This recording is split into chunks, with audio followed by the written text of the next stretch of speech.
Joined on set by Florence Vimino with Hi, Press Review.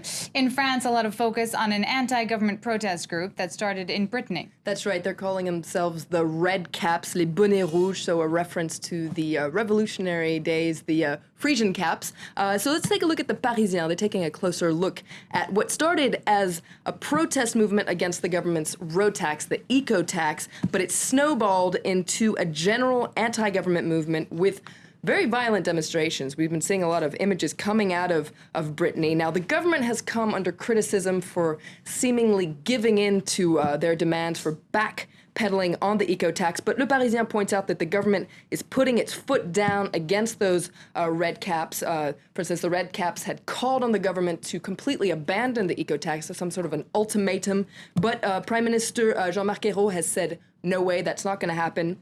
He doesn't want to pass as a pushover.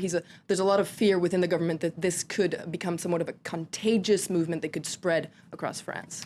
Now, Libération, meanwhile, takes a closer look at just who these red caps are. That's right. It's quite a motley crew, according to Libération. It really brings together people from across the socio-economic landscape. So you've got farmers and manual laborers, but you also have business owners, basically anybody who's fed up with the government's economic policy. So a hodgepodge of individuals that, according to Libération, they're not very well organized. There's no clear leadership. They tend to improvise a lot. But what's really significant about this protest movement in Brittany is the fact that Brittany has traditionally been a pro-socialist region, a region that's been in support of the government. So this is a significant alarm bell for the government, according to Libération. Le Monde, meanwhile, says that all this, what this is proof of the fact that Hollande has managed to really exasperate the middle class. This is the group that's upset, is the middle class. This isn't a revolt of the poor as you had during the French Revolution. These are very active people who tend to make some money. They're really upset about the government, especially the government's tax policy, which they see as unfair and ineffective.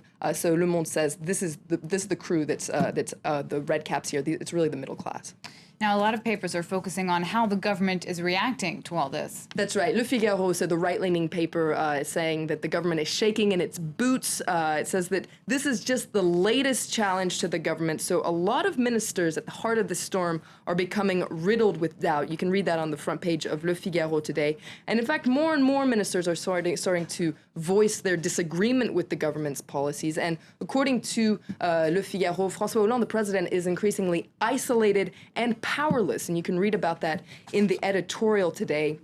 Le Figaro says he doesn't have any more authority. Nobody believes his promises anymore. And it says that tensions are really running high. You get this feeling like right before a storm, and Hollande really needs to get his act together, according to Le Figaro. And then moving on to another story, Le Monde interviews the Iranian Minister of Foreign Affairs. That's right, Mohammad Javad Zarif. Now, he says that Iran is ready for a deal with the West, and that nuclear deal could be broken very soon, but the West needs to change his approach. Libération interviews the Tunisian President Monsef Marzouki today. He talks about the obstacles that Tunisia is facing, but he says the democratic process in Tunisia will succeed. Now let's switch gears. The Parisian has quite a shocking confession from a former hostess at a chic restaurant here in Paris. That's right. This is the restaurant Coste, which is, there are several in Paris, but this one is located on the top of the Pompidou Center, the Modern Art Museum. So the 6th floor, this wonderful view of Paris. Well, one of the former hostesses gave an interview to the satirical magazine Le Canard Enchaîné this week, and Le Parisien talks about it today. And she talked about the restaurant's policy for seating people. It's quite shocking. Basically, the policy was to seat people according to their looks, basically. Beautiful people in the front, ugly people in the back where nobody can see them. Now, the Canard Enchaîné contacted Coste, denied this whole thing, but according to the hostess, the manager of the restaurant was actually quite proud of this restaurant policy. And the only exception to the rule was celebrities. If you're a celebrity, you could sit in the front, even if you're ugly. Well, I guess we'll be sitting in the front then, won't we? Hopefully. Thank you, Florence, for that. The papers. Thank you very much. That's it for this portion of Live from Paris. Coming up, we'll be taking a closer look at the widening gap between rich and poor in New York City in Focus.